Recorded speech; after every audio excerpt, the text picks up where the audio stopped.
अच्छा जी, अब जो हम डिस्कस करेंगे वो मोल के प्रॉब्लम्स को डिस्कस करेंगे बेटा। और मोल के प्रॉब्लम्स हमने इसका कॉन्सेप्ट क्लियर करना है कि भाई मोल का कॉन्सेप्ट क्या है। ठीक है, थ्योरी तो हम लोगों ने पढ़ ली। अब जो बात कर रहे हैं वो प्रॉब्लम्स की कर रहे हैं। प्रॉब्लम्स ही इंपॉर्टेंट है, आपसे प्रॉब्लम्स ही पूछेगा, देखो थ्योरी नहीं पूछेगा। थ्योरी के अंदर आपका कॉन्सेप्ट यूज हो सकता है। बच्चा फंसेगा कहाँ पर? बच्चा फंसेगा बेटा प्रॉब्लम्स के अंदर। थ्योरी के सवाल तो हर कोई सही करेगा, आपसे पूछेगा भाई एक मोल के अंदर वॉल्यूम कितना आएगा भाई 22.4 लीटर, ये किसी का गलत नहीं होगा। जो कंफ्यूजन आएगी वो प्रॉब्लम्स के अंदर आएगी। प्रॉब्लम्स आपने स्ट्रॉन्ग करने हैं। ठीक है, तो एक फार्मूला मैंने यहाँ पे लिखा है, particle is equal to mole multiply by Na multiply by x. Formula मैंने आपको वैसे ये लिखवाया था n multiply by 6.02 into 10⁻23 multiply by x, लेकिन अभी मैंने 6.02 इंटू 10⁻23 की जगह Na लिख दिया है। ठीक है, ताकि कैलकुलेशन जल्दी हो सके, इजी से हो सके। एंड x की वैल्यू हर प्रॉब्लम के अंदर अलग अलग होगी। x की वैल्यू प्रॉब्लम पे डिपेंड करती है, तो आपने वही समझना है कि x की वैल्यू कैसे निकाल। अब देखो आप प्रॉब्लम में क्या चीज पूछ रहा है और क्या चीज गिवन है। देखो इसके अंदर पहले आप पढ़ो प्रॉब्लम को। आपको कह रहा है कि भाई calculate the number of molecules. एक चीज हमें पता चल गई कि भाई मॉलिक्यूल्स फाइंड करने। क्या फाइंड करने? मॉलिक्यूल्स फाइंड करने। मॉलिक्यूल्स का मतलब क्या बेटा? Molecules means particles. Particles find करने मतलब मॉलिक्यूल फाइंड करने। फार्मूला कौन सा लगेगा? ये वाला लगेगा जो यहां पे मैंने लिखा हुआ है, क्योंकि मॉलिक्यूल मतलब पार्टिकल, पार्टिकल का फार्मूला यही है। दूसरी चीज देखो, आपसे पूछ रहा है टोटल एटम्स। एटम्स फाइंड करने, टोटल एटम्स। अब एटम्स किस में आते हैं? क्या एटम्स पार्टिकल के अंदर नहीं आते? बिल्कुल, एटम्स भी पार्टिकल के अंदर आते हैं। तो मतलब जब आप इसकी सॉल्यूशन करोगे, ये तो हो गया 1, सॉल्यूशन 1, ये 2। जब आप इस 2 वाले की सॉल्यूशन करोगे तब भी यही फार्मूला लगेगा। ठीक है, अब देखो क्या पूछ रहे हैं थर्ड में, कार्बन एटम्स। सिर्फ कार्बन एटम्स, टोटल एटम्स नहीं, सिर्फ कार्बन एटम्स। मतलब आपने अलग से कार्बन एटम्स भी फाइंड करने। कार्बन एटम्स मतलब अगेन एटम्स की बात कर रहा है, मतलब पार्टिकल पार्टिकल फाइंड करने। नंबर 4 आपसे पूछ रहा है हाइड्रोजन एटम्स। नंबर 4 में क्या पूछ रहा है? Hydrogen atoms. पार्टिकल्स तो पूछ रहा है लेकिन टोटल पार्टिकल्स नहीं पूछ रहा, आपसे पूछ रहा है सिर्फ हाइड्रोजन के एटम्स बताओ। ठीक है, फार्मूला चारों के अंदर सेम लगेगा, चारों के अंदर एक्स की वैल्यू अलग अलग आएगी। ठीक है, अब देखो गिवन क्या है आपको इस प्रॉब्लम के अंदर। आपको एक चीज गिवन है 29 ग्राम। ग्राम देखो यूनिट से ही हमें पता चलता है कि क्या चीज गिवन है। तो भाई आप देखो unit gram, gram is unit of mass, मतलब आपको मास गिवन है। अगर आप डेटा बनाओगे यहां पर तो आप लिखेंगे भाई मास आपको गिवन है, तो आप लिखेंगे गिवन मास। गिवन मास कितना है आपके पास? Given mass is equal to 29 gram. Given mass कितना है? 29 ग्राम। एंड कौन सा सब्सटेंस प्रॉब्लम के अंदर गिवन है? आपको गिवन है भाई ब्यूटेन। एंड ब्यूटेन का फार्मूला लिख दिया है C4H10। ब्यूटेन का मोलर मास निकाल लो आप। ब्यूटेन का मोलर मास निकाल लेते हैं। देखो मोलर मास क्या आएगा ब्यूटेन का? बेटा एक कार्बन का मास होता है 12, तो 4 कार्बन का मास कितना हो जाएगा? 48। 48 हो गया इसका मास 4 कार्बन का। एक कार्बन का मारा है तो 4 कार्बन का 48। एक हाइड्रोजन का मास होता है 1 ग्राम, तो 10 हाइड्रोजन का 10 ग्राम होगा। अब मुझे बता दो, दोनों को प्लस करो तो मोलर मास कितना आया? ब्यूटेन का मोलर मास आएगा 58 ग्राम। ये आ गया ब्यूटेन का मोलर मास। ठीक है, और कुछ नहीं किया इस प्रॉब्लम के अंदर। 4 चीजें फाइंड करनी थी, एक चीज गिवन थी 29 ग्राम, वो लिख दी मैंने गिवन मास। एंड जो सब्सटेंस गिवन था वो ब्यूटेन था, एंड ब्यूटेन का आपने मोलर मास निकाल लिया 58 ग्राम। ठीक है, हमेशा फार्मूला गिवन देगा आपको, फार्मूला गिवन देगा ताकि आप मोलर मास निकाल सको उसके। या तो मोलर मास गिवन ही देता है प्रॉब्लम के अंदर, एंड में लिख देता है कि मोलर मास है ब्यूटेन इज 58 ग्राम, ऐसे लिख देगा। अब देखो हम फाइंड करते हैं, सबसे पहले मॉलिक्यूल्स को फाइंड करते हैं। मॉलिक्यूल्स को फाइंड करते हैं, किस तरह से मॉलिक्यूल्स फाइंड होंगे? Solution number 1।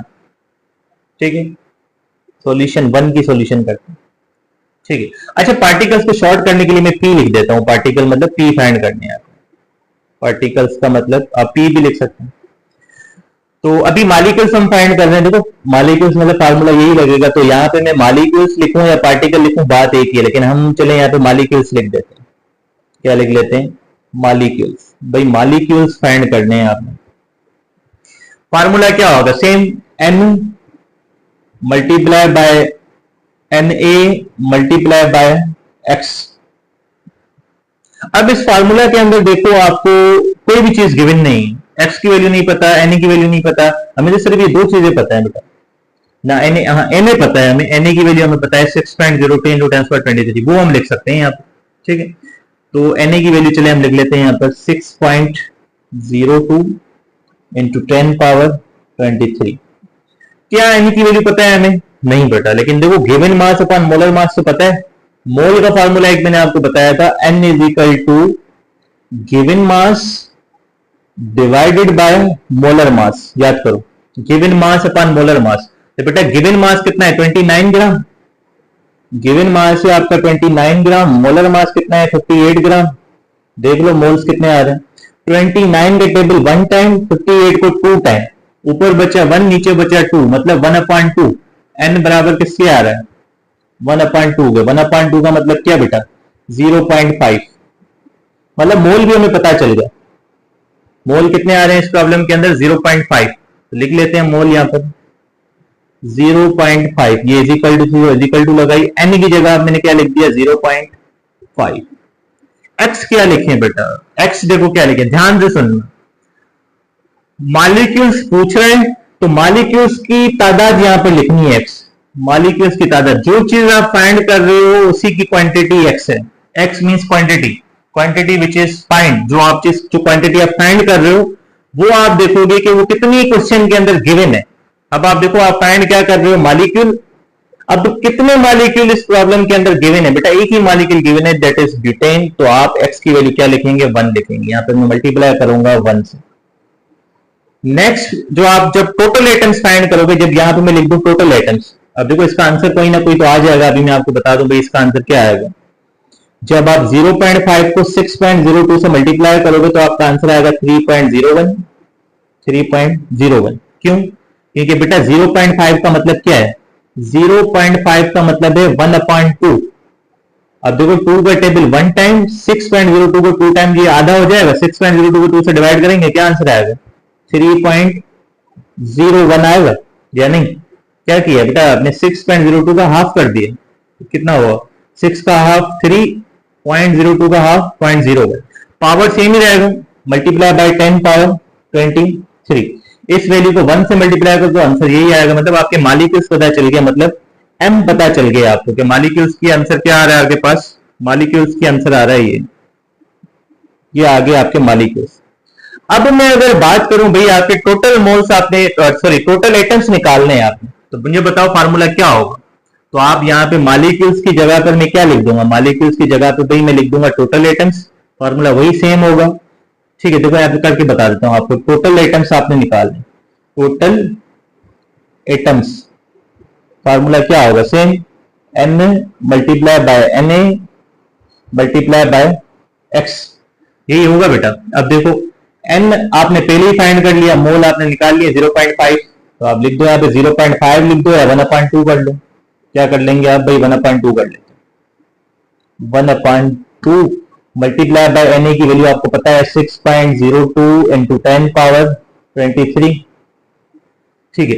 अब x क्या लिखे, आप देखो आप फाइंड क्या कर रहे हो बेटा, आप फाइंड कर रहे हैं टोटल एटम्स। अब आप क्वेश्चन के अंदर जो एटम्स गिवन है वो आप लिख लो। आप देखो टोटल एटम्स कितने हैं भाई, ब्यूटेन आपको गिवन था, ब्यूटेन में टोटल एटम्स ये देख लो कितने हैं भाई, कार्बन के 4 हैं, हाइड्रोजन के 10 हैं, तो मतलब क्वांटिटी कितनी हो गई 14 क्वांटिटी हो गई, टोटल एटम्स 14 आ रहे हैं, 10 हाइड्रोजन के 4 है, तो आप मल्टीप्लाई किससे करोगे 14 से करोगे। तो आप ऐसे समझो कि बेटा x is the quantity, quantity which is given in problem, वो क्वांटिटी जो कि प्रॉब्लम के अंदर गिवन है, एंड वही चीज आप फाइंड कर रहे हैं। अगर जैसे यहाँ पे मॉलिक्यूल्स फाइंड कर रहे थे आप, तो मॉलिक्यूल्स की क्वांटिटी एक ही मॉलिक्यूल गिवन था तो 1 लिख दिया आपने। जब आप टोटल एटम्स फाइंड कर रहे थे तो टोटल एटम्स आपने देखे भाई 14 आ रहे थे, तो आपने लिख दिया यहाँ पे 14। अब इससे देख लें आप आंसर क्या आता है।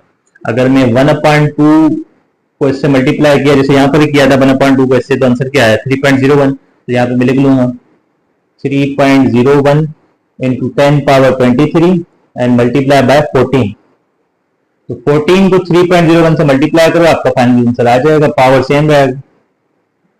मेरे ख्याल से ये आएगा 14 को इससे करें तो आप आंसर क्या आएगा, 14 को 3 से करो, 14 को 3 से किया 42 एंड 0.01 को 3 से 14 से अगर करें मतलब 42 43 में आंसर आएगा, मल्टीप्लाई बाय 10⁻23। ये आप प्रॉपर आंसर लिख लेना क्या आता है इसमें। ठीक है, अब देखो, अब मैं आपसे पूछ रहा हूं, आपको बात समझ आ गई होगी। अगर कार्बन एटम्स फाइंड करने हैं, सिर्फ क्या फाइंड करने हैं, टोटल एटम्स या मॉलिक्यूल फाइंड नहीं कर रहे। अब हम क्या फाइंड कर रहे हैं बेटा, कार्बन एटम्स फाइंड कर रहे हैं। ये 3, ये 2 भी सॉल्यूशन। ठीक है, अगर कार्बन एटम्स फाइंड कर रहे हैं तो फार्मूला क्या होगा बेटा, कार्बन एटम्स भी तो पार्टिकल ही हैं, तो बेटा पार्टिकल का फार्मूला एक ही है, कौन सा, mole multiply by Na multiply by x। अब आप देख लो n की वैल्यू क्या आएगी, n की वैल्यू आएगी भाई 0.5 एंड Na क्या आएगा 6.02 इंटू 10⁻23। x की वैल्यू मुझे बता दो बेटा, कार्बन एटम्स, सिर्फ कार्बन एटम्स पूछे तो कार्बन एटम्स कितने बेटा 4, तो आप x की वैल्यू भी 4 रखेंगे, मल्टीप्लाई बाय 4, आंसर आ जाएगा, निकाल लेना है। हाइड्रोजन एटम्स अगर फाइंड करने, हाइड्रोजन एटम्स अगर फाइंड करने तो कैसे होंगे बेटा, आप मुझे बता दें। यहाँ पर हाइड्रोजन एटम्स अगर फाइंड करने तो आप लिखेंगे भाई n 0.5, फिर मोल लिखेंगे आप, सॉरी Na की वैल्यू 6.02 इंटू 10⁻23, फिर x की वैल्यू क्या रखें, हाइड्रोजन एटम्स पूछ रहा है तो भाई हाइड्रोजन एटम देख लो कितने हैं प्रॉब्लम के अंदर, तो हाइड्रोजन एटम कितने आ रहे हैं, 10 आ रहे हैं, तो आप मल्टीप्लाई बाय 10 कर दो, इन सब का आंसर निकाल लोगे, आपका आंसर आ जाएगा। तो बेटा इस तरह से x की वैल्यू यूज होगी, तो कॉन्सेप्ट आपको क्लियर होना चाहिए। अगर कॉन्सेप्ट आपको पता है तो आगे कोई भी प्रॉब्लम आएगा वो आप इजीली कर लोगे। ठीक है, इसको नोट डाउन करो ताकि मैं सेकंड प्रॉब्लम आपको समझाऊं। अच्छा, तो क्वेश्चन नंबर 2 सेम पार्टिकल वाले फार्मूला पर है, लेकिन थोड़ा सा इसके अंदर डिफरेंस है। तो देखो, कोशिश यही रहेगी कि हर फार्मूले के हर क्वेश्चन के अंदर कुछ ना कुछ नया सीखें आप। तो क्वेश्चन पढ़ते हैं और देखते हैं किस तरह से होगा। तो भाई यहाँ पर कह रहे हैं कैलकुलेट द फार्मूला यूनिट। बाकी चीज तो आपको समझ आ रही होगी कि भाई total number of ions, total ions find करने, जैसे कि भाई यहाँ पे मैंने लिख दिया टोटल आइंस फाइंड करने, फिर आगे लिखा हुआ था क्लोराइड आइंस फाइंड करने, क्लोराइड आइंस का मतलब क्लोरीन आइंस, ठीक है, क्लोरीन के आइंस फाइंड करने, ठीक है, और मास हमें पता है 222 ग्राम, तो आपने लिख दिया भाई गिवन मास कितना है 222 ग्राम। मोलर मास किसका निकाला, कैल्शियम क्लोराइड का निकाला। भाई कैल्शियम के एक एटम का मास होता है 40, एक क्लोरीन का मास होता है 35.5, तो दो का कितना हो जाएगा 71, तो दोनों को प्लस कर लेंगे 111 ग्राम। तो कैल्शियम क्लोराइड का मोलर मास लिख दिया आपने कितना 111 ग्राम। गिवन मास, मोलर मास आपको पता है तो मोल निकाल लिए, गिवन मास अपन मोलर मास, मोल कितने आ गए 2 आ गए। यहां तक तो सारी चीजें क्लियर होंगी। अगर आपने आइंस फाइंड करने तो आप पार्टिकल वाला फार्मूला यूज करेंगे, अगर आपने क्लोराइड आइंस मालूम करने तब भी पार्टिकल वाला फार्मूला। अब बात करते हैं इसकी, आपने ये समझना है कि भाई फार्मूला यूनिट्स किसे कहते हैं। तो देखो, एक चीज मैंने आपको बताई थी, फार्मूला मास, मोल वाले टॉपिक के अंदर ही फार्मूला मास आप यूज करते हैं भाई आयोनिक कंपाउंड के लिए। इसी तरह से फार्मूला यूनिट का मतलब आयोनिक कंपाउंड ही है। तो फार्मूला यूनिट अगर आप फाइंड कर रहे हैं तो फार्मूला यूनिट का मतलब क्या, आयोनिक कंपाउंड आप, ठीक है, आयोनिक कंपाउंड। तो फार्मूला यूनिट और कुछ नहीं, आयोनिक कंपाउंड की बात हो रही है, या आयोनिक मॉलिक्यूल बोल रहे हैं आप, ठीक। अब देख लो, आप फार्मूला यूनिट फाइंड करते हैं। फर्स्ट सॉल्यूशन, फर्स्ट में आपने फाइंड करना है फार्मूला यूनिट। यूनिट का मतलब जैसे मन होता है, and word formula show ionic, ठीक है, फार्मूला यूनिट फाइंड करना है। तो बेटा फार्मूला यूनिट का मतलब क्या है, फार्मूला यूनिट का मतलब आयोनिक कंपाउंड। आयोनिक कंपाउंड मतलब कंपाउंड, कंपाउंड यानी मॉलिक्यूल, मॉलिक्यूल यानी पार्टिकल्स, मतलब इनडायरेक्टली फार्मूला यूनिट किसके साथ कनेक्ट हो रहा है, पार्टिकल के साथ। तो मतलब फार्मूला यूनिट अगर आपने फाइंड करने हैं तो आप फार्मूला कौन सा यूज करेंगे, सेम पार्टिकल वाला। तो फार्मूला यूनिट जहां पे लिखा, फार्मूला सेम लिखेंगे, n multiply by Na multiply by x। मोल आपने पहले ही निकाल लिए, मोल की वैल्यू है 2, तो यहां पे मैं 2 लिखूंगा, Na की जगह Na ही रखता हूं, एंड मल्टीप्लाई बाय x। अब x क्या रखें, आप देख लो बेटा, फार्मूला यूनिट मतलब आयोनिक कंपाउंड कितने गिवन है इस प्रॉब्लम के अंदर, एक ही गिवन है, कौन सा, कैल्शियम क्लोराइड। और कैल्शियम क्लोराइड कैसे पता चला आयोनिक कंपाउंड है, क्योंकि आयोनिक कंपाउंड की एक आइडेंटिफिकेशन है, उसके अंदर मेटल और नॉन मेटल होते हैं। तो देखो कैल्शियम आपका मेटल है और क्लोरीन आपका नॉन मेटल है। तो मेटल और नॉन मेटल अगर किसी कंपाउंड के अंदर है तो वो कंपाउंड आपका आयनिक कंपाउंड होगा। इसलिए हम कह रहे हैं कि कैल्शियम क्लोराइड आपका आयनिक कंपाउंड है। यहाँ पे आप ये मॉलिक्यूल का टर्म यूज नहीं करेंगे। यहाँ पे देखो अगर ऐसे होता भाई calculate the number of molecules, तब भी आप प्रॉब्लम ऐसे ही करते हैं, मॉलिक्यूल्स लिखें या फार्मूला यूनिट लिखें। क्यों? आयोनिक कंपाउंड के लिए एक स्पेशल टर्म है जिसको हम फार्मूला यूनिट कहते हैं। आयोनिक कंपाउंड को आप फार्मूला यूनिट भी कह सकते हैं, सिंपल, और कुछ नहीं। आयोनिक फार्मूला यूनिट और कुछ नहीं, मॉलिक्यूल का दूसरा नाम है। किस मॉलिक्यूल का दूसरा नाम है भाई? आयोनिक मॉलिक्यूल का दूसरा नाम है। ठीक है, तो एक्स की वैल्यू मुझे बताइए क्या रखें आप। अब मुझे बताएं, मॉलिक्यूल फाइंड कर रहे हैं, अब एक ही मॉलिक्यूल की वजह से एक्स की वैल्यू बनी रहेगी, वन नहीं रखेंगे आप, तो आपका आंसर आ जाएगा 2Na। आंसर आ गया आपका 2Na। तो फार्मूला यूनिट मतलब आयोनिक कंपाउंड के जो यूनिट्स हैं वो कितने हो गए? 2Na। क्लियर है? अच्छा, अब इसमें फाइंड करते हैं भाई, जो कि सेकंड है हमारे पास, टोटल आइंस फाइंड करते हैं। टोटल आइंस देखो, पहले तो मुझे ये बताओ कि कैल्शियम क्लोराइड के टोटल आइंस बनेंगे कितने? अगर CaCl2 कैल्शियम क्लोराइड को अगर ब्रेक करें तो बेटा कितने आइंस बनेंगे? अब देखो बिल्कुल सिंपल है, अगर कैल्शियम एक ही है तो एक ही बनेगा, क्लोरीन दो है तो दो ही क्लोरीन बनेंगे, मतलब जितने फार्मूला के अंदर होंगे उतने ही उसके आइंस बनेंगे। तो आप देख लो, कैल्शियम एक है और क्लोरीन दो है, तो टोटल आइंस 3 बनेंगे। एक बनेगा कैल्शियम का, 2 बनेंगे क्लोरीन के। टोटल आइंस कितने बन रहे? 3। मतलब हमें एक्स की वैल्यू पता चल गई 3। अब देखो टोटल आइंस फाइंड कर रहे हैं। टोटल आइंस के केस के अंदर एक्स की वैल्यू हो जाएगी 3। टोटल आइंस का बेटा मतलब वही सेम पार्टिकल, तो पार्टिकल का फॉर्मूला यही है, n multiply by Na multiply by x। n की वैल्यू हमने पहले ही फाइंड कर ली, 2 मल्टीप्लाई बाय Na। x की वैल्यू आप क्या रखें? आप देखो टोटल आइंस आप फाइंड कर रहे हो, क्या टोटल आइंस फाइंड कर रहे हो तो क्वांटिटी भी टोटल आइंस की रखोगे यहाँ पर। तो आप देख लो टोटल आइंस कितने बन रहे हैं। आइंस तो प्रॉब्लम के अंदर गिवन थे ही नहीं, कंपाउंड गिवन था, तो उस कंपाउंड के आइंस बना लिया हमने। तो भाई एक कैल्शियम का आइन बना, 2 क्लोरीन के। सर कैसे बेटा? जो गिवन होंगे उतने ही बनेंगे। अगर यहाँ पे NaCl होता तो कितने आइंस बनते? बेटा एक सोडियम का बनता, एक क्लोरीन का बनता। अगर यहाँ पर ऐसे होता अल्युमिनियम क्लोराइड AlCl3, तो कितने आइंस बनते? बेटा एक बनता आपके अल्युमिनियम का, 3 बनते क्लोरीन के, तो टोटल आइंस 4 हो जाते। अभी इसमें कैल्शियम क्लोराइड के, कैल्शियम क्लोराइड तो एक आयन बना कैल्शियम का, 2 आयन क्लोरीन के, तो टोटल आइंस कितने बन रहे हैं? 3 बन रहे हैं। तो आप मल्टीप्लाई बाय 3 कर दोगे। 3 को 2 से मल्टीप्लाई किया, आंसर आ गया 6। आंसर आ गया 6 multiply by Na, 6Na answer आ गया। या आप इसको ऐसे लिख सकते हो, 6 मल्टीप्लाई बाय 6.02 इंटू 10 पावर 23, ये भी सही है। क्लियर? तो टोटल आइंस ये हो गया। अच्छा, क्लोराइड आइंस अगर हम पूछें, क्लोराइड आइंस कैसे निकालेंगे बेटा? क्लोराइड आइंस फार्मूला तो वही होगा, देखो आइंस मतलब पार्टिकल, तो पार्टिकल का फार्मूला कौन सा है? n multiply by Na multiply by x। यहां पर रखेंगे 2Na, n की वैल्यू 2Na एंड x की वैल्यू क्या रखे? आप क्लोराइड आइंस आपसे सिर्फ पूछ रहा है, तो बेटा क्लोराइड आइंस कितने बन रहे हैं यहाँ पर? क्लोराइड आइंस क्वेश्चन के अंदर कितने हैं? कितने आ रहे हैं? 2 आ रहे हैं, तो आप 2 रखेंगे यहाँ पर। तो 2 को 2 से मल्टीप्लाई किया 4, तो आंसर आ गया आपका 4Na। क्लियर है? अच्छा, अगर आपसे पूछता है कि भाई कैल्शियम के आयंस भी बता दो, कैल्शियम के आयंस कितने आएंगे मुझे बताएं, कैलकुलेशन नहीं करनी, डायरेक्टली बताना। तो आप देख लो भाई, क्लोरीन के आयंस कितने आए? क्लोरीन के आयंस आए भाई 4Na, और टोटल आयंस कितने? 6Na। मुझे बताएं टोटल आयंस है 6Na, जिसमें से क्लोरीन के पता चल गया हमें कितने? 4Na। मींस कैल्शियम के कितने होंगे? 2Na, क्योंकि कैल्शियम के आयंस और क्लोरीन के आयंस को प्लस करोगे तभी तो टोटल आयंस बनेंगे। बात समझ पा रहे हैं? तो कैल्शियम के आयंस कितने बनेंगे? 2Na बनेंगे, अगर आपने कैलकुलेट भी करना है। क्यों? क्योंकि टोटल आयंस हमें पता है 6Na बन रहे, जिसमें से 4Na है क्लोरीन के, 2Na होंगे कैल्शियम के, तो कैल्शियम के कैलकुलेट करने की नीड ही नहीं। ठीक है, तो नए प्रॉब्लम के साथ इसमें देखते हैं नया प्रॉब्लम कैसे हो।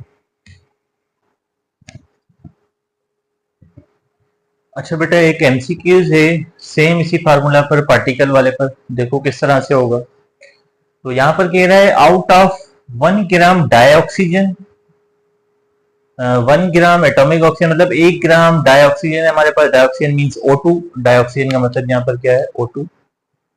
हमारे पास 1 ग्राम O2 है, 1 ग्राम एटॉमिक ऑक्सीजन है, एटॉमिक ऑक्सीजन का मतलब सिर्फ ऑक्सीजन, ठीक है, एंड 1 ग्राम ओजोन है, 1 ग्राम O3, ओजोन का मतलब O3, ठीक है। तीन चीजें हमारे पास बेटा, 1 gram atomic oxygen, 1 gram ozone, 1 gram dioxygen.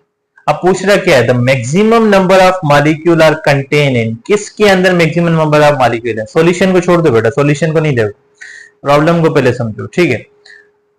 तीन चीजें हमें गिवन है, मतलब तीन कैलकुलेशन आपको करनी पड़ेंगी, तभी आपको पता चलेगा भाई। एक है हमारे पास 1 ग्राम ऑक्सीजन, 1 ग्राम O3, 1 ग्राम O2, तीनों के मॉलिक्यूल्स निकालेंगे आप, फिर हमें पता चलेगा कि भाई किसके मॉलिक्यूल्स ज्यादा हैं। तो मॉलिक्यूल्स मींस पार्टिकल, फार्मूला यही लगेगा, mole multiply by Na multiply by x। तो 1 ग्राम O2 की सॉल्यूशन देखो कैसे किए ना भाई। 1 ग्राम O2 के मॉलिक्यूल्स फाइंड करने हैं आपने, 1 ग्राम O2 के मॉलिक्यूल फाइंड करोगे, 1 ग्राम O3 के मॉलिक्यूल फाइंड करोगे, 1 ग्राम ऑक्सीजन के मॉलिक्यूल फाइंड करोगे। तो देखो वही तो किया है आपने, 1 ग्राम O2 के मॉलिक्यूल फाइंड किए यहाँ पर, 1 ग्राम ऑक्सीजन के यहाँ पर फाइंड किए, 1 ग्राम O3 के यहाँ पर फाइंड किए। अब देखो फार्मूला वही है हमारे पास, मॉलिक्यूल का फार्मूला क्या है, mole multiply by Na multiply by x। तो बेटा मोल की जगह यहाँ पे मोल गिवन नहीं थे, मास गिवन था। देखो 1 ग्राम O2 मास गिवन है, गिवन मास, मोलर मास यहाँ से निकाल लेंगे, O2 का 32 आएगा, एक ऑक्सीजन का मास होता है 16, तो 2 ऑक्सीजन का 32 हो जाएगा। तो n की जगह मैंने क्या लिख दिया है, given mass upon molar mass. तो मॉलिक्यूल का फार्मूला क्या हो गया, given mass upon molar mass multiply by Na multiply by x। Same formula है, सिर्फ पार्टिकल की जगह मॉलिक्यूल लिखा है, n की जगह गिवन मास अपॉन मोलर मास किया है, ठीक है। क्योंकि क्वेश्चन में यही गिवन है बेटा, मास गिवन है तो आप यही लिखोगे, आप डायरेक्टली करके बता रहे हैं। तो गिवन मास 1 है, तीनों के अंदर गिवन मास 1 है, तो यहाँ पे 1 लिखा गिवन मास। मोलर मास भाई अभी आप 1 ग्राम O2 की कैलकुलेशन कर रहे हैं, तो O2 का मास कितना है, 32 है, लिख दिया, Na लिख दिया। x की वैल्यू क्या करें आप देखो क्वेश्चन के अंदर 1 ग्राम O2 के अंदर मॉलिक्यूल कितने, एक ही मॉलिक्यूल है। अब पूरे इस क्वेश्चन को नहीं देखोगे भाई एक ये रहा है, एक ये रहा है, कि 3 से मल्टीप्लाई करें, नहीं बेटा। आप अभी कैलकुलेशन किसकी कर रहे हैं, 1 ग्राम O2 की कैलकुलेशन कर रहे हो, तो अभी आपका कंसिडरेशन सिर्फ 1 ग्राम O2 पर होना चाहिए। तो 1 ग्राम O2 के अंदर कितने मॉलिक्यूल्स हैं, सिर्फ एक ही मॉलिक्यूल है, तो x की वैल्यू 1 रखेंगे आप यहाँ पर, x की वैल्यू क्या रखेंगे, 1 रखेंगे, ठीक है। ओवरऑल टोटल 3 है, लेकिन टोटल की बात नहीं कर रहे हैं आप, अभी आप सिर्फ 1 ग्राम O2 की बात कर रहे हैं। ओवरऑल पूछता तो 3 बोलते आप, ठीक है। तो भाई यहाँ पे सबका आंसर निकाले तो आंसर आया 0.03 Na, ठीक है। अब आगे 1 gram oxygen, 1 gram atomic oxygen, जो ये 1 ग्राम एटॉमिक ऑक्सीजन की कैलकुलेशन। तो बेटा गिवन सेम मॉलिक्यूल्स का formula given mass upon molar mass multiply by Na multiply by x। तो बेटा गिवन मास कितना है, 1, मोलर मास अब 32 नहीं रखेंगे, मोलर मास इसका आएगा ऑक्सीजन का कितना, 16, multiply by Na multiply bye 1। क्यों, क्योंकि एक ही तो ऑक्सीजन है, तो 1 से मल्टीप्लाई किया। अब देखो प्रॉपर्ली होना ये चाहिए था, यहाँ पर ऑक्सीजन है तो भाई एटम है, तो मॉलिक्यूल्स कैसे, तो वैसे प्रॉब्लम क्या है, मॉलिक्यूल्स दे रहा है, तो चलो मॉलिक्यूल्स के हिसाब से फाइंड कर लेते हैं, वरना प्रॉपर्ली एटम के हिसाब से होना चाहिए था, ठीक है। तो molecules is equal to given mass upon molar mass multiply by Na multiply by x। इसका आंसर क्या आएगा, 0.06। 1/16 को 1 को डिवाइड किया 16 से, आंसर आया 0.06, मल्टीप्लाई बाय Na कर दिया, ठीक है। 1 से मल्टीप्लाई करेंगे तो आंसर सेम ही रहेगा। अब आ जाओ 1 ग्राम O3। 1 ग्राम भाई आपसे सिंपल क्या है, 1 ग्राम O3 के अंदर मॉलिक्यूल्स बता दो, 1 ग्राम O3 के कितने मॉलिक्यूल्स होंगे। आप बोलेंगे भाई बिल्कुल मॉलिक्यूल का फार्मूला एक ही है, N multiply by Na multiply by x। तो भाई आप मोल निकाल लेंगे, गिवन मास पर मोलर मास से देखो निकाल लिए, गिवन मास था 1, मोलर मास 48, तो मोल आ गया हमारे पास, मल्टीप्लाई बाय Na किया, मल्टीप्लाई बाय x किया, x की वैल्यू 1 क्यों रखी है, क्योंकि बेटा मॉलिक्यूल्स आप फाइंड कर रहे हैं, मॉलिक्यूल एक ही गिवन है, तो 1 किया, तो इसका आंसर है 0.02। अब देखो सबसे आपसे क्या पूछ रहा है, मैक्सिमम नंबर ऑफ मॉलिक्यूल, किसके अंदर मैक्सिमम मॉलिक्यूल होंगे। मैक्सिमम मॉलिक्यूल बेटा किसके अंदर आ रहे हैं, 1 ग्राम ऑक्सीजन के अंदर, 1 ग्राम ऑक्सीजन के अंदर मैक्सिमम मॉलिक्यूल है, तो आप उसका आंसर करेक्ट क्या होगा, 1 ग्राम ऑक्सीजन, ये इसका करेक्ट आंसर होगा। फिर से देख लो बेटा, बिल्कुल इजी है, मॉलिक्यूल्स पूछ रहा था तो तीनों के आपने कैलकुलेट करने हैं मॉलिक्यूल। 1 ग्राम ऑक्सीजन के मॉलिक्यूल कैलकुलेट किए, 1 ग्राम O3 के, 1 ग्राम O2 के, तीनों को कैलकुलेट किए, तभी हमें पता चला, ठीक है। अच्छा हो सकता था ऐसे भी एमसीक्यू होता भाई तीनों के सेम आते, तो भाई आंसर क्या होता, ऑल हैज सेम मॉलिक्यूल, या सेम प्रॉब्लम ऐसे देता, the minimum number of molecule. तो मिनिमम किसके अंदर आ रहे हैं बेटा, तो मिनिमम आ रहे हैं यहाँ पर 1 ग्राम O3 के अंदर, ठीक है।